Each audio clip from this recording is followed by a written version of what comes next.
The first time I ever really started thinking about airships was back in Final Fantasy era of Nintendo back in the 80s when I first played that game and was blown away by the thought of an airship and how it could work, and just with ease that you could freely run around in the game and fly around and land anywhere and do anything and see castles, fly over castles, fly just everywhere around waterfalls. Take a look. You could go slow, you could go fast, all this stuff, and was always fascinated by airships. And I, at one point in my life, envisioned playing a concert with my band on an airship like this, an open thing like this with a huge crowd at sunset.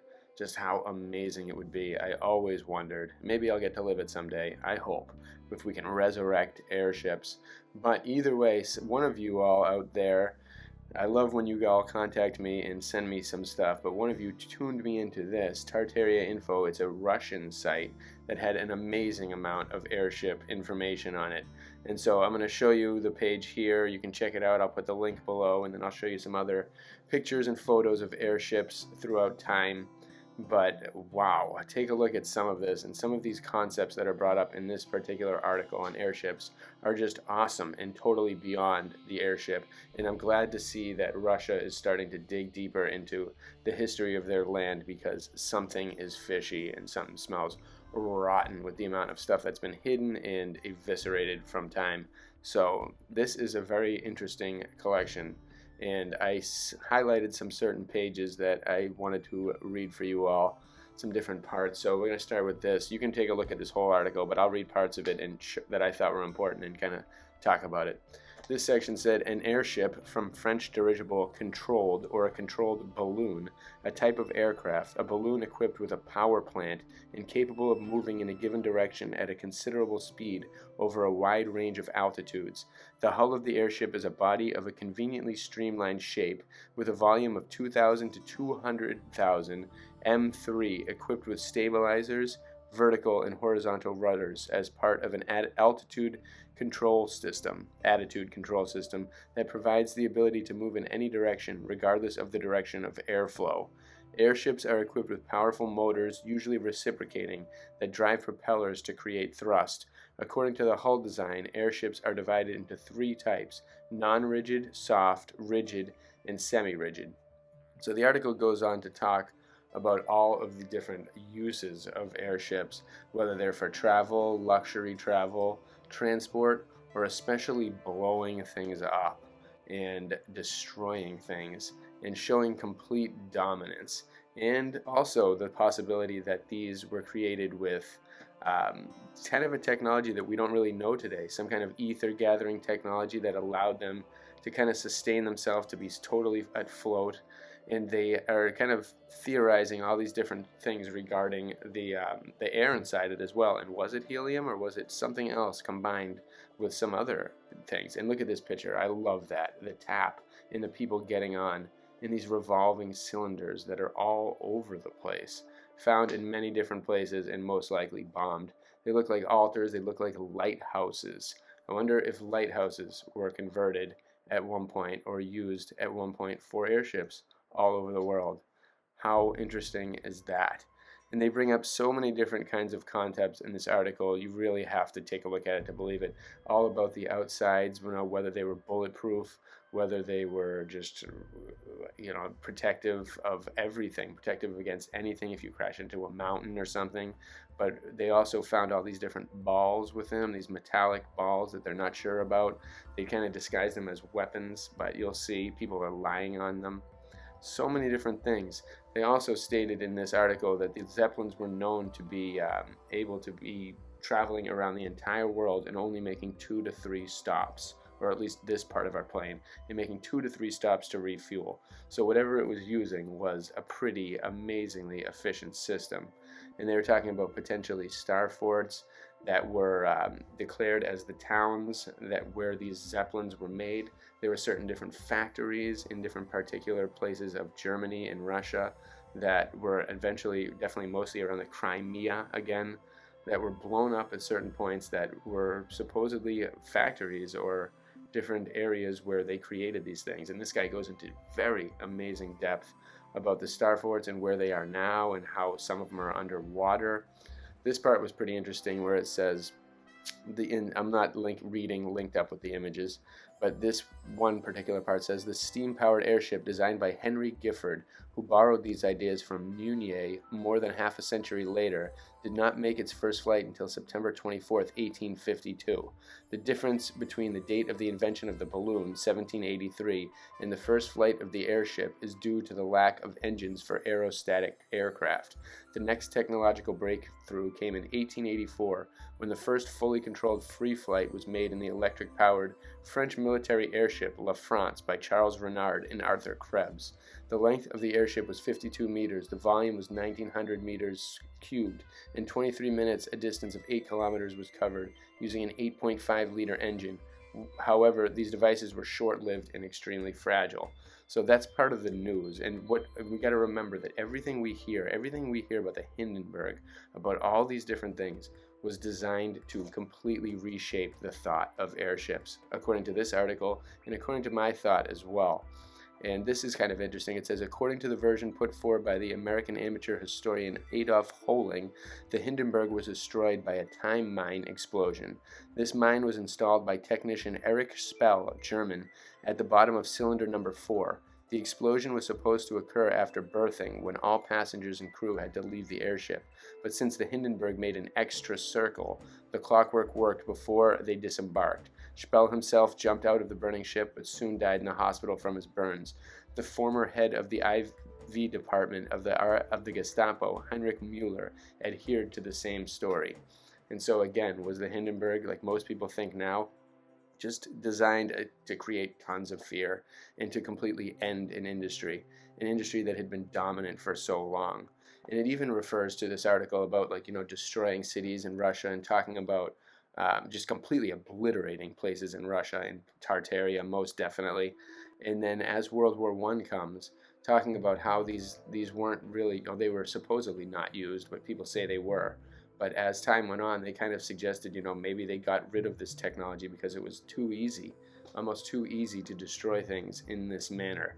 And are they still using this way up there somewhere, or somewhere beyond the poles? Who really knows? There is so much just to see in this article, so many different concepts brought up on this entire website. I definitely recommend checking it out. They even talk about Ferdinand von Zeppelin, which he created these factories for these airships in different parts of the world. I think there was one in Europe and Russia, and then it came to the United States. It says in 1863, Zeppelin came to the United States as a military observer. At the time, there was a quote-unquote civil war between the North and the South. Here, he first had a chance to rise in a balloon. This event influenced his entire life. It was after this that he decided to deal with the problems of aeronautics. Returning to his homeland, he continued his military service, fought in the ranks of the Prussian army during the Prussian, Austrian, and Franco-Prussian Wars. In 1870 to 1871, during the Franco-Prussian War, while serving as a cavalry officer, Zeppelin became famous as a good scout. For his activities, he used balloons, with their help, observing the positions and actions of the enemy. So again, these are the stories that survive, and it is so easy to rewrite history of the past because barely anything survives, and you can easily destroy everything. And there's one town it talks about called Friedrichshafen, where the factories for the manufacture of airships were located, talking about the movement of them, talking about civil wars that were happening at similar times, all the connections between the Russian Empire and Zeppelin, and a lot of these other things that ended up happening in America. Really unbelievable. And almost proposing that some of these wars were guided by a third hand that maybe had a stake and control in the destruction. They even talk about different things like the Sahara and all these different places that we see that are ancient ruins, and the likelihood that they could have been bombed by Zeppelins using this incredible technology that was just impossible to destroy. And when you connect it with the ether force, and maybe the fact that it might use ether to help shield itself, to help protect itself, to help destroy things, it brings up a whole nother realm of possibilities. And every time that this world, someone creates something for transport, they definitely use it for destruction as well. So they were claiming that these balls here were bombs in stories that you tell, but this guy's sleeping on them? A little bit suspect. Would you ever sleep on a ball? A lot of people are suggesting there's some kind of ethereal device, some kind of connection with them in the cylinders that kept things in motion, kept everything, and just the ability to have this massive machinery, these tons of people in a balloon.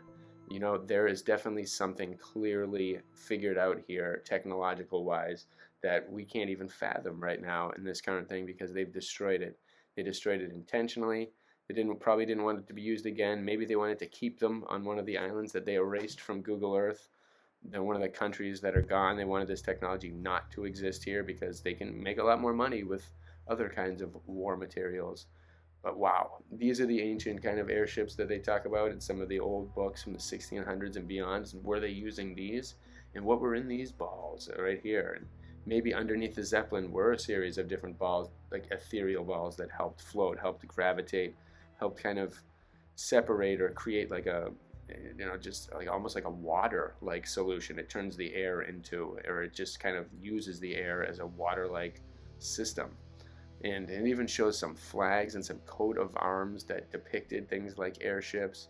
There's talk about Copenhagen and that being kind of an old spot that was very famous for these usages, and you know, different buildings that these things would tour around, used for maps. It explains a lot of the aerial drawings that we see in many different places. There are so many different things to check out in this article. I can't stress it enough. Just absolutely phenomenal and just sickening as well when you realize what they took from us by getting rid of these things and all the technology surrounding this. And instead we have planes with all these different chances of things happening, and you know, there's so many, they're not as nearly as fun. I can't imagine if the airship technology had not taken a decline and had progressed and kept evolving to the point where we had cruise ships in the air. You know, then it would lead to smaller vehicles utilizing this ethereal technology. It's like we've lost so much by getting erased, by getting reset by these pieces of garbage that control everything for so long and just pin everyone against each other and just eradicate. Like, even if you think about it, like places that are like the Sahara and whatnot that clearly have stuff buried under them because they're just vast deserts that don't seem to belong. There's something odd about them.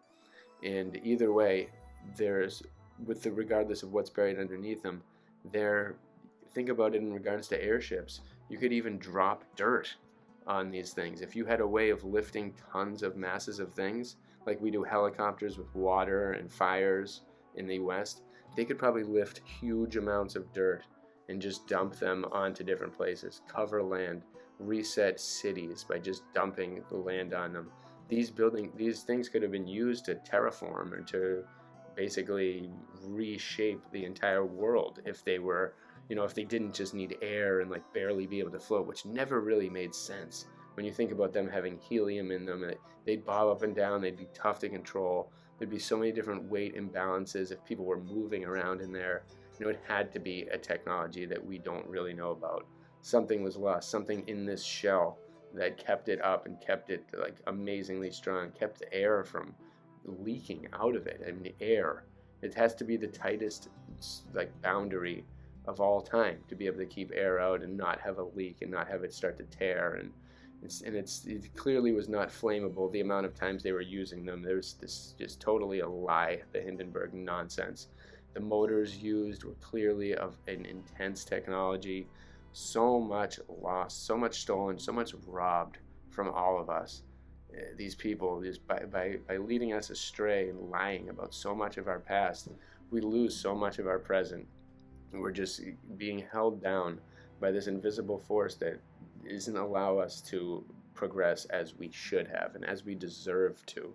And that's what I hope the Renaissance brings. And whatever, regardless of the term the Renaissance means in the past, I hope we get a just full-blown revival of creativity, thoughts, things that expand the beauty of nature in harmony with humans and earth and the ether and the free energy and the everything, and having a good time again. We all need to basically recover from what has happened and what they did to us for so long. And we deserve the rest of our lives and on everyone on earth to just be happy, dedicated towards peace, dedicated towards advancing the human civilization beyond the poles. Let's discover this airship technology again. Let's go beyond the poles. Let's find all these amazing lost civilizations that we know are out there, probably watching us right now, laughing, watching us from invisible airships, or who knows. But either way, I hope we figure it all out, and I hope we get to ride in an airship one day, because I want nothing more than to play an amazing guitar solo at a sunset with an incredible band playing, hear one, and just be part of a performance in the clouds, sunset, over a vast land, people all in the zone, everyone feeling it, everyone feeling great. I want to one day experience that so badly, and not through a virtual reality headset. I want to experience it real. We need to bring this all back. Hopefully one day we'll discover the people, or they'll rediscover us, come back and say, here, this is what you all were meant to be. This is the stage you all were meant to be at. Enjoy. Have fun. Welcome back to paradise, humanity. That would be nice. Bless you all.